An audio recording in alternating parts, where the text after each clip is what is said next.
ഒരു കാര്യം പറയട്ടെ, നിങ്ങൾക്ക് ബുദ്ധി ഉണ്ടോ എന്ന് ഞാൻ ടെസ്റ്റ് ചെയ്യാം. നിങ്ങളിപ്പോൾ ചന്ദ്രനിൽ പോകണ എന്ത് ചെയ്യും? ഓക്കെ, എന്തെങ്കിലും ചെയ്യും. അതിനിപ്പോൾ കുഴപ്പമൊന്നുമില്ല. നിങ്ങൾ ഇനിയിപ്പോൾ പുഴയിൽ ഒരാൾ മരി ചാവാൻ പാകത്തിന് വെള്ളം കുടിച്ച് കിടക്കുക. നിങ്ങളപ്പോൾ എന്ത് ചെയ്യും? അവന്മാർ രക്ഷിക്കും, അല്ലെങ്കിൽ വേറെ എന്തെങ്കിലും ചെയ്യും. ഇപ്പം നിങ്ങളൊരു പാരാഗ്ലൈഡിങ് എന്ന് വെച്ചാൽ എയറോപ്ലെയിനിൽ നിന്ന് എടുത്ത് ചാടുക. നിങ്ങളപ്പോൾ എന്ത് ചെയ്യും? ചാടും.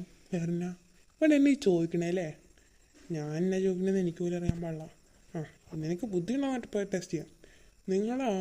ഞാൻ ആദ്യം നിങ്ങളോട് ചോദിച്ച കാര്യം എന്നാ, അല്ലെങ്കിൽ ഈ വീഡിയോ തുടങ്ങിയപ്പോൾ ആദ്യം പറഞ്ഞ കാര്യം എന്നാ, അടിയിൽ കമൻ്റ് ഇട്ടല്ലേ, ഞാനത് വായിച്ചോളാം. വെൽക്കം. അപ്പം ടാറ്റ ബൈ ബൈ. എൻ്റെ ഹൃദയം നിറഞ്ഞ ക്രിസ്മസ് ആശംസകൾ.